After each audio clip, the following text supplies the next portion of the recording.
Bendiciones, soy su hermano en Cristo Jesús, Héctor Cornejo, y el tema que hemos preparado para el día de hoy es la piedra viva, en Primera de Pedro 2:4. Pero antes, adoremos al Señor. Las estrellas veo, las maravillas que tú hiciste, no dejo de imaginar. En el momento en que moriste, no pude tocar tus heridas, ni por tu manto ser sanado, pero no dejo de pensar cuánto sufriste en el Calvario. Y es que mi alma anhela tu presencia.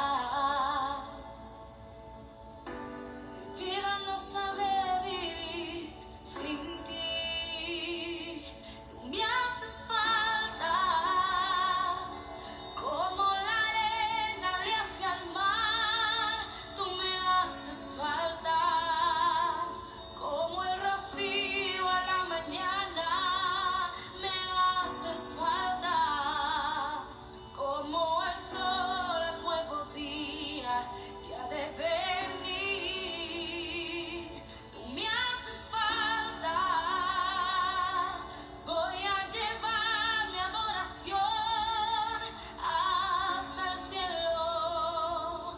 Jesús, te amo, eres mi todo, tú eres mi anhelo, y desespero porque vuelvas hoy aquí. Tú me haces falta. Pude tocar tus heridas, ni por tu manto ser sanado, pero no dejo de pensar cuánto sufriste en el Calvario. Y es que mi alma anhela tu presencia. Oh, mi vida no sabe vivir sin ti. Me haces falta, como la arena le hace al mar. Tú me haces falta, como el rocío a la mañana. Tú me haces falta, como el sol al nuevo día que ha de venir. Tú me haces falta, voy a llevar mi adoración hasta el cielo. Jesús, te amo, eres mi todo, tú eres mi anhelo, y desespero porque vuelvas hoy aquí. Hoy más que nunca te anhelamos, hoy más que nunca te deseamos. Abre los cielos, muestra tu gloria, que tu esplendor inunde el universo. Hoy más que nunca te anhelamos, el mundo entero está postrado, desesperados por ti, clamamos hoy así. Tú me haces falta, como la arena le hace al mar. Tú me haces falta, como el rocío a la mañana. Tú me haces falta, como el sol al nuevo día que ha de venir. Tú me haces falta, voy a llevar mi adoración hasta el cielo. Jesús, te amo, eres mi todo, tú eres mi anhelo, y desespero porque vuelvas hoy aquí. Tú me haces falta.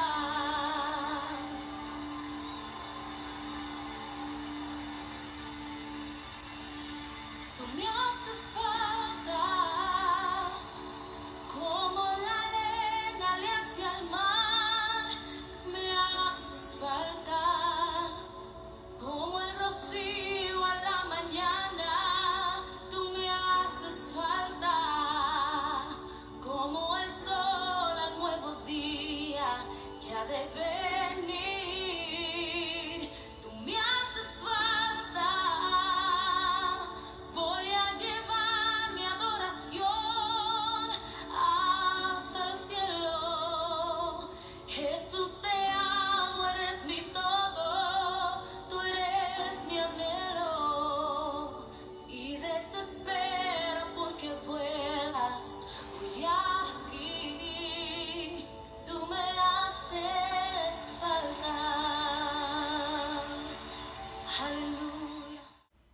Oremos. Señor, te damos gracias. Gracias por el inmenso amor que tú tienes, que a pesar de fallarte, tú permaneces fiel. Señor, estamos aquí reunidos para escuchar tu palabra. Te pedimos entonces que abras nuestro entendimiento y nuestro corazón para que haga rema tu palabra en nuestra vida, nos edifique y nos ayude cada vez a ser mejor. Señor Jesús, te pedimos que fortalezcas nuestra fe, pero también te pedimos por aquellos que con amor continúan expandiendo tu reino en medio de tantas dificultades. Te lo pedimos en nombre de tu Hijo, nuestro Señor Jesucristo. Amén. La piedra viva. En primera de Pedro 2:4 dice: acercándoos a él, piedra viva, desechada ciertamente por los hombres, mas para Dios, escogida y preciosa. Tomamos 4 palabras de interés que traducidos al griego veremos cuál es el trasfondo de 1 de Pedro 2:4. Y estas palabras son acercándoos, piedra, desechada, escogida. La palabra acercaos significa allegarse, juntarse, presentarse, ir a, venir o adorar. Piedra, fundamento, Jesucristo, desechada, despreciada, eliminada, reprochada o repudiada. Escogida, elegido, preferido. El trasfondo del mensaje en 1 de Pedro 2:4 dice: vengan a Jesús, el fundamento vivo, rechazado por los hombres, mas elegido por Dios. Amén. Pedro dice que todo cristiano debe crecer en conjunto e individualmente, por medio de la continua comunión con Cristo. Y para esto Pedro pone la imagen de Dios como templo y a los cristianos como parte del templo de este edificio, demostrando también que así como Israel tenía un templo, los cristianos también tienen un templo, pero este templo es espiritual, donde todos son responsables de la adoración, del fortalecimiento espiritual y acogida al que está solo o perdido. Pedro dice que Jesús es la piedra viva que los edificadores rechazaron, y que a pesar del rechazo, Jesús vino a ser la cabeza y piedra del ángulo fundamental e imprescindible para el templo espiritual. Para esto Pedro hace un enfoque retrospectivo de cientos de años hacia atrás, para tomar como referencia al Salmo 118:22, donde dice que la piedra que desecharon los edificadores ha venido a ser cabeza del ángulo, pero Jesús también hace referencia a este salmo en Marcos 12:10, pero en una forma de parábola, donde el padre de familia demanda el fruto de su viña a quienes mataron a su hijo. La construcción del templo de Salomón es el enfoque de Pedro y Jesús en este mensaje, porque en Primera de Reyes dice que las piedras que se usaron para la edificación de este templo vinieron ya pulidas y cortadas con las medidas exactas y calzaban precisamente, a tal punto que no era necesario de martillo, ni de hacha, ni de ningún instrumento que hiciera ruido. Y la tradición judía dice que llegó una piedra que no calzaba en ninguna parte, así que los constructores la ponen a un lado, pero estorbaba el paso a los trabajadores. Así que los constructores deciden desecharla hasta que los edificadores llegan al fundamento de la esquina y necesitaban de una piedra fuerte y de forma adecuada para que pudiera ingresar y calada en este lugar y pueda soportar el peso que podía resistir esta piedra y capaz de resistir toda clase de presión y de todas las malas condiciones atmosféricas. Y los edificadores comienzan a preguntar por esta piedra y le dijeron que ya le habían enviado aquella piedra. Fue entonces que recordaron que teniendo la piedra la rechazaron. La fueron a buscar y comprobaron que esta piedra ocupaba su lugar de manera exacta y precisa. Y era la única piedra que reunía todas las condiciones. Por eso es necesario que veamos el video de la construcción del templo de Salomón. Amén. Y aconteció que en el año 480, después que los hijos de Israel salieron de Egipto, el 4.º año del reinado de Salomón sobre Israel, comenzó él a edificar la casa de Jehová. Y la casa que el rey Salomón edificó a Jehová tenía 60 codos de largo y 20 de ancho y 30 codos de alto. Y el pórtico delante del templo de la casa tenía 20 codos de largo según la anchura de la casa, y su ancho delante de la casa era de 10 codos. E hizo a la casa ventanas anchas por dentro y estrechas por fuera. Edificó también aposentos junto a las paredes de la casa y a su alrededor, todo lo cual se apoyaba en la casa con vigas de cedro. El aposento de abajo tenía 5 codos de ancho, y el de en medio 6 codos de ancho, y el tercero 7 codos de ancho, porque por fuera había hecho paredes escalonadas alrededor de la casa para no empotrar las vigas en las paredes de la casa. La puerta del aposento de en medio estaba al lado derecho de la casa, y se subía por una escalera de caracol al aposento de en medio, y de allí al tercero. Y la casa, esto es, la parte delantera interior, tenía 40 codos. Y el lugar santísimo tenía 20 codos de largo, y 20 de ancho, y 20 de altura. E hizo también en el lugar santísimo 2 querubines de madera de olivo, cada uno de 10 codos de altura. Y puso los querubines en medio del lugar santísimo, los cuales tenían extendidas sus alas, de modo que el ala de uno tocaba una pared, y el ala del otro querubín tocaba la otra pared, y las otras 2 alas se tocaban la una a la otra en medio de la casa. Y talló todas las paredes de la casa alrededor con grabados de figuras de querubines, de palmeras y de botones de flores, por dentro y por fuera. Recubrió, pues, de oro toda la casa hasta terminarla. Y a la entrada del lugar santísimo hizo puertas de madera de olivo, y el dintel y los postes tenían 5 esquinas. Igualmente hizo para la puerta del templo postes cuadrados de madera de olivo. Y las 2 puertas eran de madera de ciprés, y las 2 hojas de una puerta eran plegadizas, y las 2 hojas de la otra puerta también eran plegadizas. Y talló en ellas querubines y palmeras y botones de flores, y recubrió de oro laminado los grabados.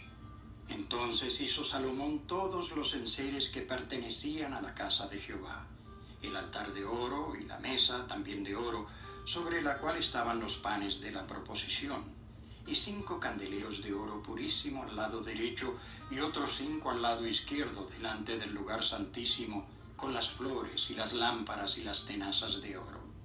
Y erigió estas columnas en el pórtico del templo, y cuando hubo alzado la columna del lado derecho, le puso por nombre Jaquín, y cuando hubo alzado la columna del lado izquierdo, llamó su nombre Boaz. Y puso en las cabezas de las columnas un tallado en forma de lirios, y así se acabó la obra de las columnas. Hizo asimismo un mar de bronce fundido de 10 codos de un lado al otro, perfectamente redondo, y su altura era de 5 codos, y lo ceñía alrededor un cordón de 30 codos. Descansaba sobre 12 bueyes, 3 miraban al norte, y 3 miraban al occidente, y 3 miraban al sur, y 3 miraban al oriente. Sobre esto se apoyaba el mar, y las ancas de ellos estaban hacia la parte de adentro. Y el grosor del mar era de un palmo, y su borde era labrado como el borde de un cáliz de flor de lis, y cabían en él 2000 batos. Hizo también 10 basas de bronce, siendo la longitud de cada basa de 4 codos, y la anchura de 4 codos, y de 3 codos la altura. Y sobre aquellos tableros que estaban entre las molduras había figuras de leones, y de bueyes, y de querubines. Y cada basa tenía 4 ruedas de bronce, y la hechura de las ruedas era como la hechura de las ruedas de un carro. Hizo también 10 fuentes de bronce. Cada fuente contenía 40 batos, y asentó una fuente sobre cada una de las 10 basas. Y puso 5 basas al lado derecho de la casa, y las otras 5 al lado izquierdo, y asentó el mar al lado derecho de la casa, hacia el sureste. Así se terminó toda la obra que dispuso hacer el rey Salomón para la casa de Jehová. La palabra de Dios dice Que vengamos a Jesús. En Mateo 11:28, venid a mí todos los que estáis trabajados y cargados, y yo os haré descansar. Cuando Jesús dijo, venid, es un llamado para todos, no excluye a nadie, y a la vez llama exclusivamente a Él, para que en Él descarguemos nuestras necesidades, en vez de vivir en autosuficiencia. Jesús hace este llamado en medio de un escenario religioso, de sometimiento y de incredulidad, para experimentar alivio, gozo y bendiciones para su vida a través de una relación de gracia y fe con Jesús. Pero lamentablemente no la quisieron y rechazaron. Como aquel que por robar una billetera robó un Nuevo Testamento. Y no fue hasta que al llegar a casa que se dio cuenta y se enojó mucho, pero más tarde la leyó y entendió que los problemas que tenía era por el tipo de vida equivocada que llevaba y que podría encontrar descanso solo en Jesús. Como dijo Pablo, todo esto es posible por la grandeza de su poder a favor de los que creemos. Efesios 1:19. Amén. Debemos tener a Cristo como fundamento vivo de nuestra vida. Primera de Corintios 3:11 dice, porque nadie puede poner otro fundamento que el que está puesto, el cual es Jesucristo. El apóstol Pablo fue el arquitecto que puso el fundamento en los Corintios, es decir, que fue el que les predicó el evangelio de salvación en Cristo. Porque un arquitecto superior es el que se encarga de proyectar, dirigir y vigilar la ejecución de una obra. El elemento más importante de la construcción de una edificación es, sin lugar a duda, el fundamento. Un fundamento con materiales sólidos y de buena calidad asegura una estructura consistente y duradera. De ahí que es necesario excavar para construir la cimentación y conocer la resistencia del terreno. Una vez que conocemos, creemos y aceptamos la verdad sobre el Evangelio y la salvación que podemos encontrar únicamente en Cristo Jesús, entendemos que Jesús es el único fundamento en el que podemos edificar nuestras vidas. ¿Qué no debemos hacer? Es rechazar a Jesús. Hechos 4:11 dice, este Jesús es la piedra que ustedes, los constructores, despreciaron, pero que se ha convertido en la piedra principal. Robert Goddard fue un ingeniero físico e inventor estadounidense a quien se atribuye la creación del primer cohete de combustible para los viajes espaciales. Pero cuando se presentó al gobierno con su invento, el gobierno dijo que no le interesaba. Pero cuando estalló una crisis de los vuelos espaciales en el año de 1940, el gobierno dijo, ¿dónde está ese hombre? Lo necesitamos. Así muchas veces los hombres han respondido al llamado de Dios que les hace. No les interesa. Pero luego de las circunstancias o de los problemas por donde pasen en la vida, les hacen buscar a Dios urgentemente y dicen, ¿dónde está Él? Lo necesitamos. Somos elegidos por Dios. Isaías 42:1 dice, he aquí mi siervo, yo le sostendré, mi escogido en quien mi alma tiene contentamiento. He puesto sobre él mi espíritu, él traerá justicia a las naciones. Cristo es el siervo escogido, y a través de esta profecía, Isaías nos revela el carácter de Jesús en el carácter de Dios Padre. De ahí que si tenemos dificultades o necesitamos aliento espiritual, Dios no nos acusará ni nos echará de su lado como algo inútil, sino que con cuerdas de amor nos traerá cuando nos alejemos, y con el bálsamo de su amor nos sanará las heridas. La humanidad necesita con desesperación los atributos amorosos de Dios, y somos nosotros los que debemos reflejar la bondad y la sinceridad de Dios hacia ellos. Somos elegidos por Dios y vivimos porque estamos conectados con Él, quien es la fuente de vida, como las piedras de un edificio, si no están conectadas unas con otras, no sirven. Peor aún si estas piedras no descansan en un buen fundamento, el edificio se cae. El hecho de que estemos conectados y cimentados en Jesús nos da la seguridad de que podemos descansar en Él y la confianza de que las tormentas, por más fuertes que sean, no nos van a derribar. Después de haber recorrido un buen tramo de nuestra vida y de haber experimentado el dolor, de haber visto cómo muchos de los proyectos que parecían factibles y no se cumplieron, nos damos cuenta que el problema no estaba en el proyecto, sino en el fundamento, que no resistió las exigencias que éste demandaba. Es como rechazar la ayuda de quien lo único que quiere o lo único que desea es que seamos felices y que le permitamos ser el arquitecto quien, además de dirigir la construcción de nuestra vida, sea quien elija los materiales para asegurarnos que todo lo que querramos emprender en esta vida nos lleve a un puerto seguro y eterno. Cristo es la piedra espiritual escogida por Dios sobre el cual podemos construir el valioso edificio de nuestra fe, porque no hay tiempo para edificar castillos en el aire, ni necesidad de arriesgar nuestra alma edificando sobre arena movediza. Más bien, hay en nosotros una firme determinación de acercarnos a edificar nuestra fe en Jesucristo. No sea que, como aquellos que rechazaron o menosprecian lo que son o lo que tienen y terminan vendiéndolo o regalando, pensando ganar más y terminan perdiéndolo todo.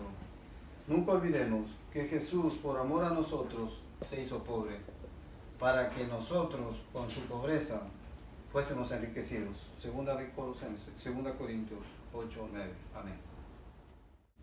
Oremos.